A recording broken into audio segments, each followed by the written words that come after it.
प्रवासी राजस्थानियों की आवाज को बुलंद करने और हर प्रवासी राजस्थानी के बीच सेतु बनने के लिए एक बार फिर आपके सामने हाजिर है।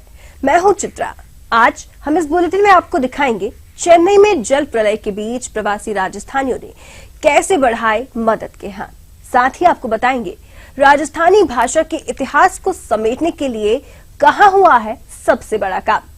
बुलेटिन में आपको उस शख्स की कहानी से रूबरू भी करवाएंगे जिसने कॉपर वायर इंडस्ट्री में गाड़े हैं कामयाबी के झंडे।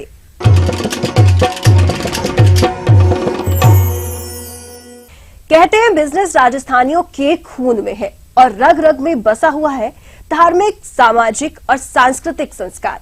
चेन्नई में आई आफत के वक्त प्रवासी राजस्थानियों की ओर से चलाए जा रहे राहत शिविर ये बताने के लिए काफी है।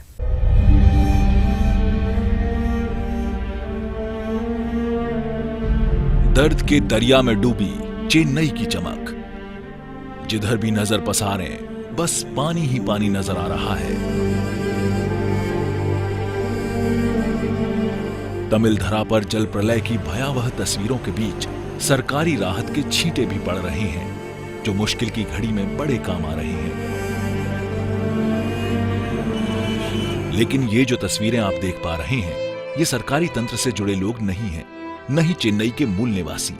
ये हैं प्रवासी राजस्थानी जो दिल खोल स्थानीय बाशिंदों की सहायता के लिए निकल पड़े हैं। ये तस्वीरें बयां करती हैं कि राजस्थानियों के लिए कारोबार ही सब कुछ नहीं है। जब जरूरत पड़ी है जनहित के लिए इन्होंने अपनी तिजोरियां खोली हैं। चेन्नई में आई आफत के वक्त भी 5000 से ज्यादा राजस्थानी कारोबारी न केवल आर्थिक तौर पर सहायता पहुंचा रहे हैं बल्कि पानी के बीच पहुंचकर लोगों को राहत सामग्री बांट रहे हैं। मुश्किल की घड़ी में ये लोग कर्मभूमि चेन्नई के बाशिंदों के लिए ढाल बनकर आ खड़े हुए हैं। प्रवासी राजस्थानियों की कई संस्थाएं अलग अलग टीमें बनाकर बाढ़ प्रभावित इलाकों के बीच पहुंच रहे हैं। लोगों को खान पान में मदद पहुंचाने के साथ ही आश्रय देने का काम कर रहे हैं। चेन्नई के साहूकार पेट इलाके में प्रवासी राजस्थानी बड़ी तादाद में रहते हैं जिनके सामाजिक भवन इस वक्त जल प्रलय प्रभावित लोगों के ठहरने के काम आ रहे हैं। इसके साथ ही मेडिकल हेल्प सेंटर्स के जरिए ये लोगों की चिकित्सा में भी सहायता कर रहे हैं। Bureau report, ETV news. मौका कैसा भी क्यों ना हो, प्रवासी राजस्थानी मरुधरा के रंग बिखेरने से पीछे नहीं रहते। दिवाली के बाद लंबे वक्त से स्नेह मिलनों का दौर जारी रहा। बेंगलुरु में रावत राजपूत समाज और हैदराबाद में कुमावत समाज ने स्नेह मिलन समारोह आयोजित किए हैं। दुनिया के किसी भी कोने में रहते हों, लेकिन प्रवासी राजस्थानी अपनी संस्कृति का दामन हमेशा थामे रहते हैं। फिर तीज त्योहार हो या समाज हित से जुड़े कार्यक्रम, हर समाज के लोग अलग अलग तरीकों से उसे मनाते हैं। बेंगलुरु में राजस्थानी रावत राजपूत समाज की ओर से 12वां दीपावली स्नेह मिलन समारोह आयोजित किया गया। केआर पुरम स्थित महावीर गौशाला में हुए इस कार्यक्रम में रावत राजपूत समाज के लोगों ने बड़ी तादाद में हिस्सा लिया। इस मौके पर राजस्थानी पारंपरिक खेलकूद और सांस्कृतिक कार्यक्रमों की शानदार छटा भी देखने को मिली। तो समाज सुधार के लिए सभी समाज बंधुओं ने एक मंच पर मंथन भी किया। समारोह में प्रतिभावान छात्र छात्राओं और समाज सेवी समाज बंधुओं को सम्मानित किया गया। 2000 आदमी सब इकट्ठे होते हैं कम से कम, और 12 साल से हमारा समाज का प्रोग्राम हो रहा है और समाज को एक सूत्र में बांधने के लिए हम और आगे प्रयास करते रहेंगे और कर रहे हैं कि सब आपस में भाईचारा बढ़े और सब मिलजुल कर समाज को आगे बढ़ाएं। 12 साल से हमारा प्रोग्राम चलता है बेंगलोर में और इसी तरह समाज के सभी सदस्यों के बहुत अच्छा हमारे साथ सहयोग है और आगे भी चलता रहेगा। और माता जी की सेवा के साथ साथ हम लोग यहाँ पर पैसों की व्यवस्था भी कर लेते हैं। और बेंगलोर जैसी सिटी में 6000 स्क्वायर फीट समाज की जगह हमने ले रखी है। अब अगले साल से उसी पे भवन बनाने के प्रोग्राम चल रहा है और बहुत जल्दी भवन बन जाएगा और हमारे साथ समाज का पूरा व्यवस्था हमारे साथ चल रही है। इधर भाग्यनगरी हैदराबाद के नागोल इलाके में कुमावत समाज उप्पल की ओर से दीपावली स्नेह मिलन समारोह का आयोजन किया गया जिसमें सैकड़ों लोगों ने पारंपरिक राजस्थानी अंदाज में समारोह का लुत्फ लिया और एक दूसरे के दुख दर्द से रूबरू हुए।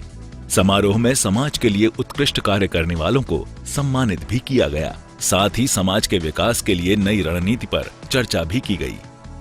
हर साल की तरह इस साल भी कुमुद समाज उपल हैदराबाद दीपावली का स्नेह मिलन रखा गया है, जिसमें आप सभी बंधुओं ने समाज में पधार कर इस कार्यक्रम को सफल बनाने में हमारा सहयोग दिया। देश के कोने कोने में बसे प्रवासी राजस्थानियों को अपनी माटी को छोड़े बरसों बीत गए हैं, लेकिन अपनी धार्मिक और सामाजिक रीति रिवाजों से इनका नाता उतना ही गहरा है। ये लोग एक मंच पर जुटकर न केवल एकजुटता का परिचय देते हैं, बल्कि कारोबार को गति देने की नई तकनीक से भी रूबरू होते हैं। Bureau report, ETV news. जल से जज्बे और जवाहरातों के प्रदेश राजस्थान की छाप देश के हर कोने में देखने को मिल जाती है।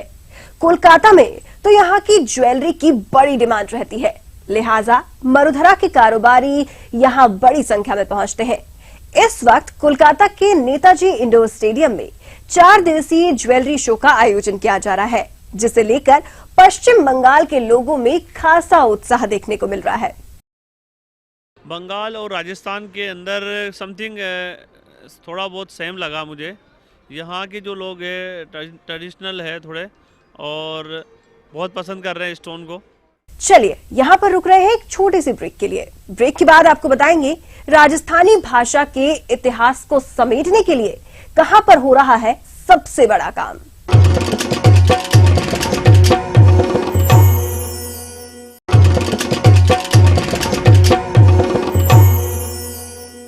अपनी जड़ों से जुड़े रहने में प्रवासी राजस्थानी सबसे ज्यादा यकीन रखते हैं, और बात जब अपनी भाषा यानी मायर की हो तो ये दिल और दिमाग दोनों से लग जाते हैं। कोलकाता में बसे राजस्थानियों ने अपनी भाषा को सहेजने में किया है एक बड़ा काम, आप भी देखिए। मरुधरा की माटी के लाल दुनिया के जिस भी कोने में गए हैं, न केवल ब्रांड राजस्थान को मजबूत किया है, बल्कि अपनी माटी के संस्कारों और भाषा को नई ऑक्सीजन देने का काम भी किया है। प्रवासी राजस्थानी चाहे कॉर्पोरेट लाइफ जीते हों, लेकिन घर में बातचीत आज भी मायर भाषा यानी राजस्थानी भाषा में ही होती है। कोलकाता में रच बस जाने के बावजूद प्रवासी राजस्थानियों का अपनी भाषा से नाता कभी न टूटने वाला रहा है, और इसे सिद्ध करती है यहाँ की ये लाइब्रेरी, जो न केवल राजस्थानी साहित्य बल्कि मायर के शब्द संग्रह का सबसे बड़ा केंद्र है। एक समाज बनता है तो उसमें भाषा का महत्व बहुत बड़ा महत्व होता है। भाषा से साहित्य का निर्माण होता है, भाषा से संस्कृति का निर्माण होता है। और मेरी तो व्यक्तिगत मान्यता ये है, मेरी नहीं, दुनिया के बहुत महत्वपूर्ण समाजशास्त्रियों का ये आकलन है कि किसी भी जाति के जो जातीय गुण होते हैं वे उसकी भाषा और वहाँ की टोपोग्राफी के कारण आते हैं। राजस्थानियों में विशेषकर जो जातीय गुण हैं, जैसे उद्यमशीलता का, एंटरप्रेन्योरशिप का, आज केवल हिंदुस्तान में नहीं लेकिन विश्व के नक्शे पर भी राजस्थानियों ने उद्योग के क्षेत्र में नए कीर्तिमान स्थापित किए।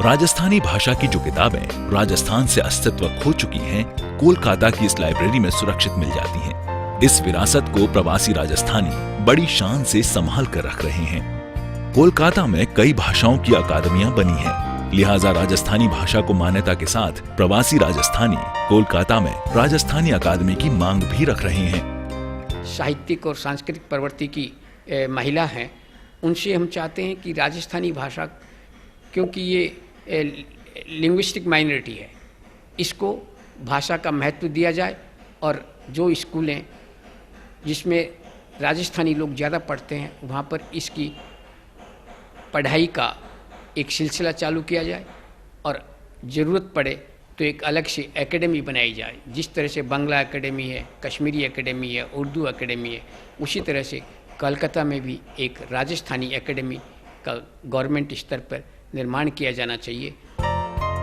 देश में मराठी के बाद सबसे बड़े शब्दकोश वाली राजस्थानी भाषा को मान्यता नहीं मिलने से प्रवासियों में खासा आक्रोश है।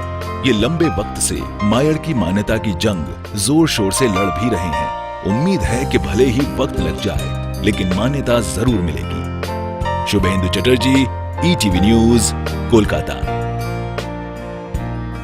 फिलहाल यहाँ पर रुक रहे हैं एक छोटे से ब्रेक के लिए। ब्रेक के बाद आपको दिखाएंगे हैदराबाद की राजेंद्र अग्रवाल की कामयाबी की कहानी।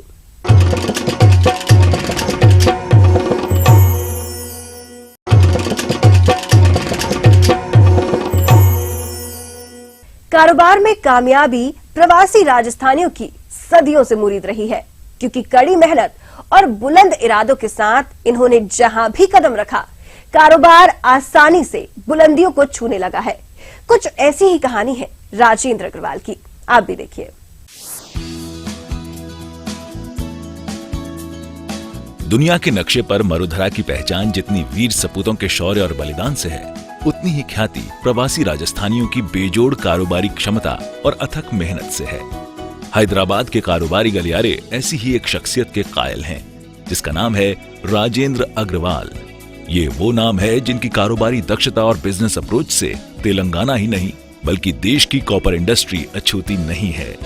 करीब 65 साल पहले तेलुगु धरा हैदराबाद के धूलपेट में अग्रवाल के दादा दूलीचंद अग्रवाल ने छोटा सा कारोबार शुरू किया था, जिसको बढ़ाते हुए इनके पिता इंजीनियर पुरुषोत्तम दास ने लोहे और तांबे के व्यापार में हाथ आजमाया, जिसे 4 चांद लगाते हुए राजेंद्र अग्रवाल ने कॉपर वायर इंडस्ट्री में कदम रखा।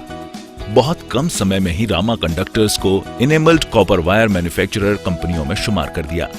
वो इनकी एग्रेसिव मार्केटिंग स्ट्रेटेजी और शानदार क्वालिटी ही थी जिसके दम पर इनकी कंपनी रामा कंडक्टर्स और नव स्थापित रघुपति वायर्स एंड केबल्स देश की कॉपर इनेमल्ड वायर इंडस्ट्री में अग्रणी स्थान रखती है। कॉपर जो है ये वर्ल्ड की सबसे इम्पोर्टेंट रिक्वायरमेंट आइटम है और इसको जो है हर इलेक्ट्रिकल आइटम में यूज़ किया जाता है। कॉपर इंडिया के अंदर इतना इस्तेमाल फिर भी नहीं होता जितना फॉरेन में होता है। तो इंडिया के अंदर सभी कंपनियों को हमारा माल जाता है, जितनी भी ऑर्गेनाइज सेक्टर के कंपनीज़ है, खेतान, पोलार, उषा, क्रम्पटन, सभी के OEM को हमारा माल जाता है और उनके पंखे हमारे द्वारा बने हुए कॉपर से एक्सपोर्ट भी होते हैं पिछले कई सालों से।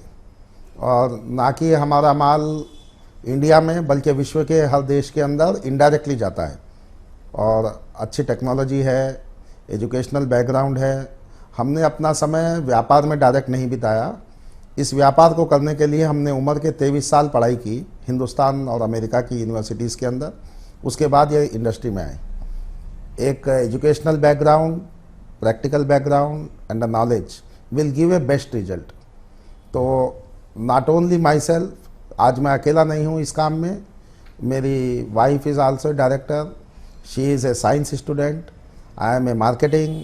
और मेरा जो लड़का है वो इंजीनियरिंग मैकेनिकल में किया, कंप्यूटर साइंस में किया है। और मेरी बहू है जिसकी अभी अभी शादी हुई, वो इंडियन हैंडबॉल प्लेयर और वो जो है पूरा कॉमर्स बैकग्राउंड से रखती है। और ओवरऑल हमारी जो टीम बना रहे हैं हम लोग, expertise in the art field we can say. 1 मई 1968 को जन्मे राजेंद्र अग्रवाल अपने 3 भाइयों में सबसे बड़े हैं। हैदराबाद की उस्मानिया यूनिवर्सिटी से बीकॉम करने के बाद इन्होंने यूएस के कैलिफोर्निया स्थित न्यूपोर्ट यूनिवर्सिटी से MBA किया है। कारोबार के साथ परिवार को पूरा समय देने में यकीन रखने वाले अग्रवाल की सोच इनके बेटे हुमित और ऋतिक और बहू पूर्वा को भी खूब प्रभावित करती है, जो कारोबार में इनको बराबर सहयोग करते हैं। मैं ये देखता हूँ, मार्केटिंग में हेल्प करता हूँ उनको, माल जो बनता है उसको बेचने में हेल्प करता हूँ और ये चाहता हूँ कि हमारा माल एक्सपोर्ट हो डायरेक्टली। एबिलिटीज़ थी मेरी, जो काबिलियत थी मैं बाहर लाना चाहती थी। मैं भी खुद को टेस्ट करना चाहती थी, इसलिए मैं उनको हेल्प करती हूँ। मैं रोज़ फैक्ट्री जाती हूँ और वहाँ पर मैं देखती हूँ कि जो हमारे एम्प्लॉयज़ हैं वो सही से काम कर रहे हैं नहीं कर रहे हैं, उनकी फैसिलिटीज़ का ध्यान रखती हूँ। घर में बहुत काफ़ी चीज़ें हैं जो सिखाई जाती है बिजनेस के लिए, जैसा कि जाते वक्त बड़ों को बोलकर जाना पड़ता है। कारोबारी व्यस्तता के बावजूद अग्रवाल सामाजिक और सांस्कृतिक कार्यों में सक्रिय भागीदारी रखते हैं। अग्रवाल SSWWMWA के सचिव और फेप्सी के मैनेजिंग कमेटी मेंबर होने के साथ ही 1 दर्जन से ज्यादा संस्थाओं से सीधे तौर पर जुड़े हुए हैं। ये जनहित के कई कार्यों में न केवल बढ़ चढ़कर हिस्सा लेते हैं बल्कि हर तरह का सहयोग भी देते हैं। समाज कल्याण के कार्यों में इनकी पत्नी नीलम भी बराबर सहयोग करती हैं, जो यहाँ के अपोलो अस्पताल में ऑनररी तौर पर सीनियर डाइटिशियन के रूप में सेवाएं दे रही हैं। मैं 1-2 घंटे जाती हूँ, ऐसे नहीं है कि फुल डे है, बट इसके साथ भी मेरे हस्बैंड का बहुत it's very what you say supported I have got the support I have got in spite of being busy personality. Rajendra ji He takes part in each and every social activities. So the way he is social in managing everything. Hyderabad में रच बस जाने के बावजूद इनका मरुधरा से गहरा रिश्ता है। घर में तो पूरा राजस्थानी माहौल रहता ही है, ऑफिस में भी माड़क की महक देखी जा सकती है, क्योंकि कंपनी में 90% लोग राजस्थान के ही हैं। देखिए, स्ट्रेटेजी की जो किताबें लिखी जाती है वो जनरल लिखी जाती। एक प्रॉवर्ब है इंग्लिश के अंदर, think globally act locally. Then उसके बाद हमारी जो सोच है, थिंक लोकली एक्ट इंडिविजुअली। किसी की स्ट्रेटजी किसी के पास काम नहीं आती, ना मैं किसी की स्ट्रेटजी को अपनी स्ट्रेटजी बनाता हूँ। आज अपने जो हिंदुस्तान का आदमी रहा कर्जे में काम नहीं करता और अपने ढंग से अपना काम करते हैं। तो हम लोग किसी की स्ट्रेटजी पे नहीं जाते। We are a cash rich company. हम जितना होता है उतना करते हैं। और राजस्थान की एक पुरानी मुहावरा है, जितनी चादर उतने पैर पसारो। हमने उसी पे अपना कारोबार बढ़ाया है। और हमको वो दिन याद है जब हम महीने में 500 किलो माल बेचा करते थे, और 500 किलो माल बेच के ही उतने खुश होते थे जितने आज हम रोज़ 5 टन बेच के होते। तो जो सेटिस्फेक्शन मिलता है वो शायद काम से नहीं मिलता। लोगों के, हमारे ग्राहक, हमारे साथी लोग, हमारे एम्प्लॉई, हमारी फैमिली, उनके सेटिस्फेक्शन से शायद मेरे को ज़्यादा सेटिस्फेक्शन मिलता है। तो I feel satisfaction result is more equally important than making a money और ए गुडविल और ए ब्रांड इमेज। कारोबार सभी करते हैं, लेकिन राजेंद्र अग्रवाल का अंदाज थोड़ा जुदा है। इनको मशीन से ज्यादा भरोसा मैन पर है। लिहाजा इनकी कंपनी में काम करने वाले कर्मचारियों को बेहतरीन सुविधाएं प्रोवाइड करवाना इनकी फितरत में शामिल है। बिजनेस विद ब्रेन के बजाय बिजनेस विद एथिक्स के संस्कार इनको विरासत में मिले हैं, और इन कारोबारी संस्कारों के दम पर इन्होंने कॉपर वायर इंडस्ट्री में सफलतापूर्वक 24 साल बिता दिए हैं। Mukesh Saini, ETV news, Hyderabad.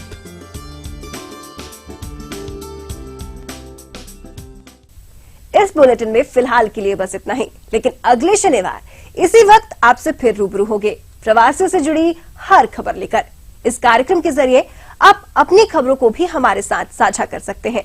हमारे व्हाट्सएप नंबर 07073678888 पर, या फिर आप हमें ईमेल भी कर सकते हैं। हमारी ईमेल आईडी है pravasinews@etv.co.in। अब फिलहाल हमें दीजिए इजाजत। नमस्कार।